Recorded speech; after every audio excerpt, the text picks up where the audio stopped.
I gave Home Assistant a job for one of the most boring chores in the house, adding salt to the water softener.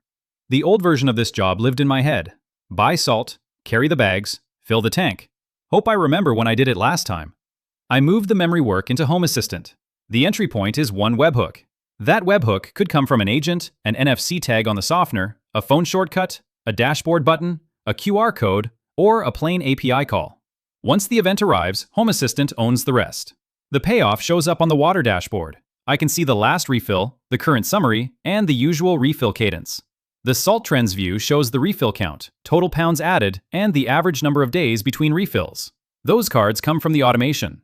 The webhook payload gives Home Assistant the maintenance item, action, amount, event ID, timestamp, and an optional note. An NFC tag or QR code can send fixed fields. An agent can fill those same fields from natural language. If the input can vary, the automation cleans it up. I don't want to remember the perfect item name while I'm standing next to the softener. The YAML accepts water softener salt, water softener, salt, and even the typo softener. Validation protects the history. If the payload names an unsupported item, Home Assistant writes one maintenance entry and stops. If the amount makes no sense, it writes a maintenance entry and stops. If the same event ID already exists, Home Assistant logs the duplicate and stops. That duplicate check saves the totals. Webhooks can retry, phones can send twice, agents can recover from errors.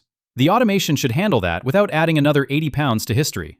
Normalization handles the amount. For my setup, a normal refill means two 40-pound bags. The automation stores that as 80 pounds for add, top off, and refill actions.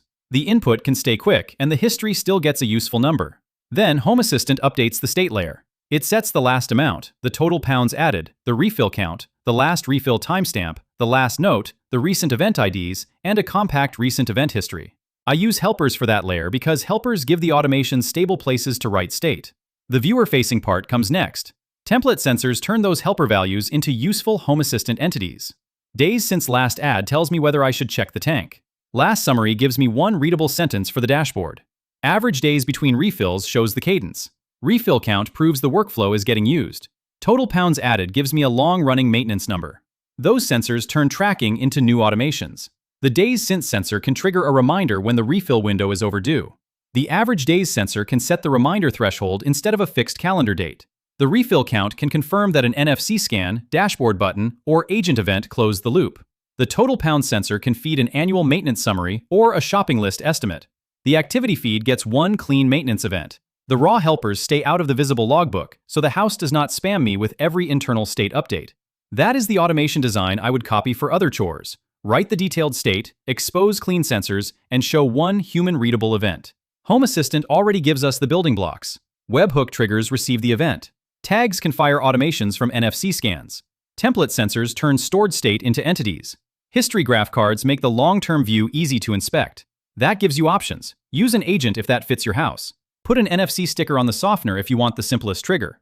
Use a dashboard button if you prefer a manual control. Keep the Home Assistant automation the same. The lesson stays on the Home Assistant side. Capture one event, clean up the words, reject bad input, ignore duplicates, store state in helpers, build sensors from that state. Use those sensors for dashboards, reminders, history, and follow-up automations. You can use the same flow for HVAC filters, fridge filters, generator maintenance, pool chemicals, smoke detector batteries, water delivery, or anything else you remember after it becomes annoying. For the next video, watch the Home Assistant leak detection automations video, or pick the one YouTube recommends on screen. If this helped, liking and subscribing helps other Home Assistant users find automations they can adapt.